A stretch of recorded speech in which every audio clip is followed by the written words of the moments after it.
Assalamu alaikum dear student. Welcome to the Azim group of publication. I am your biology teacher Bilawal Khan. तो student आज हम start करेंगे अपने part 1 की biology from chapter number 1 introduction to biology और हमारा पहला टॉपिक है biology and some major field of specialization. In today's lecture हम डिस्कस करेंगे बायोलॉजी के बारे में एंड लाइफ के बारे में। तो बेटे जैसे कि आप पढ़ के आए मैट्रिक लेवल पे कि biology is derived from two Greek word, bio means life and logos mean study और थॉट एंड रीजनिंग। तो जब हम इसके लिटरल मीनिंग करते हैं हम ये बताते हैं कि biology is the study of life. इसके साथ साथ हम ये भी बताते हैं कि biology is the study of living and non living thing. In addition to this हमारी बुक में ये भी मेंशन है कि biology is also the study of nature. अब बायोलॉजी के साथ साथ हम ये देखते हैं कि एक बायोलॉजिस्ट का क्या काम है। तो जैसे कि हमने डेफिनेशन में बताया कि biology is also the study of nature. तो नेचर को समझने के लिए नेचर के बारे में जो डाटा है उसको इंटीग्रेट करने के लिए मींस उसको इकट्ठा करने के लिए, उसको समझने के लिए और उसको फिर एक्सप्लेन करने के लिए हमें किसकी ज़रूरत पड़ती है? हमें एक बायोलॉजिस्ट की ज़रूरत पड़ती है। तो बायोलॉजिस्ट बेसिकली क्या करता है? To integrate, to understand and to explain the data about the nature. जैसे कि हमने डेफिनेशन में बताया कि biology is the study of life. तो हमारी बुक में जो है वो दो क्वेश्चन मेंशन है, what is life and why there should be life. अब इन दोनों क्वेश्चन के आंसर्स जो हैं वो हमें ना तो बायोलॉजी दे सकता है और ना ही बायोलॉजिस्ट जो है वो इसको एक्सप्लेन कर सकता है। तो ये दोनों क्वेश्चन उन्होंने छोड़ दिए किसके लिए? For theologians and for philosophers. अब बेटे समझते हैं कि थियोलॉजियंस कौन होते हैं और फिलोसफर कौन होते हैं। तो those who study about the religion, मज़हब के बारे में जो स्टडी करते हैं उनको हम कहते हैं थियोलॉजियंस। अब आपको पता है कि हर रिलीजन का एक अपना कंसेप्ट है लाइफ के बारे में।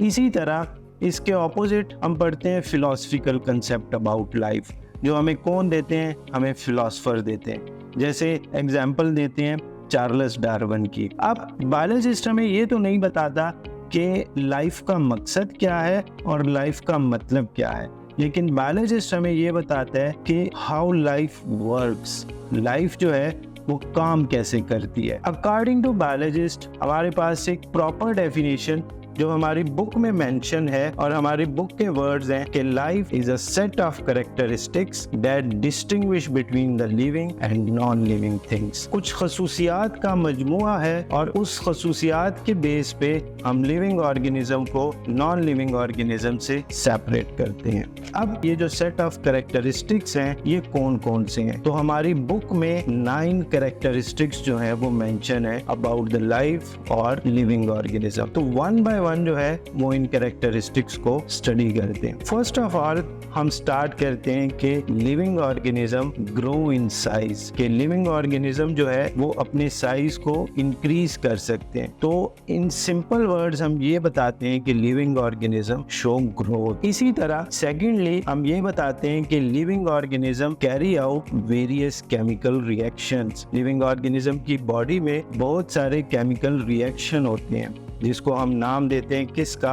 मेटाबॉलिज्म का। थर्डली हम ये बताते हैं कि living organism reproduce themselves.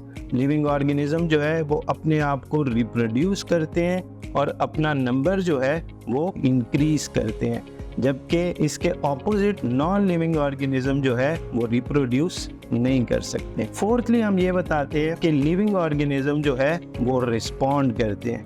Respond कैसे करते हैं?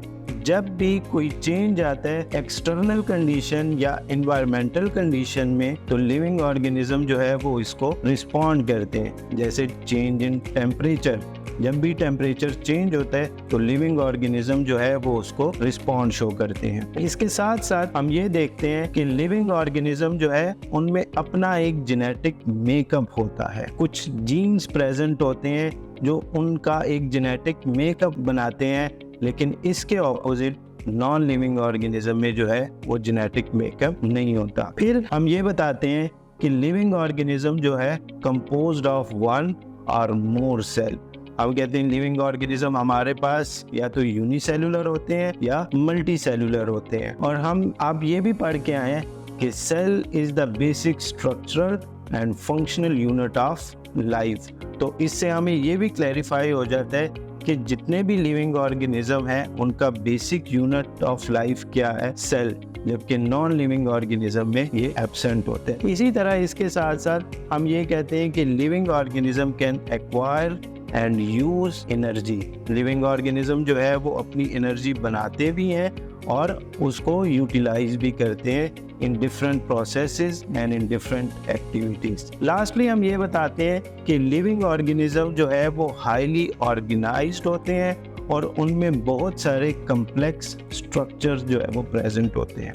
इसके ऑपोजिट जो नॉन लिविंग ऑर्गेनिज्म है वो इंतहाई सिंपल होते हैं और उनमें कोई कम्प्लेक्स स्ट्रक्चर जो है वो प्रेजेंट नहीं होते। सो बेटे, ये वो सेट ऑफ कैरेक्टरिस्टिक्स हैं जिसकी बेस पे हम लिविंग ऑर्गेनिज्म को नॉन लिविंग ऑर्गेनिज्म से सेपरेट करते हैं। अब यहाँ से एक बड़ा इम्पोर्टेंट शॉर्ट क्वेश्चन आता है कि what is life and write down it's characteristics, कि ज़िंदगी क्या है और उसके कैरेक्टरिस्टिक्स क्या हैं। तो 2 मार्क्स का ये बड़ा इम्पोर्टेंट शॉर्ट क्वेश्चन आता है।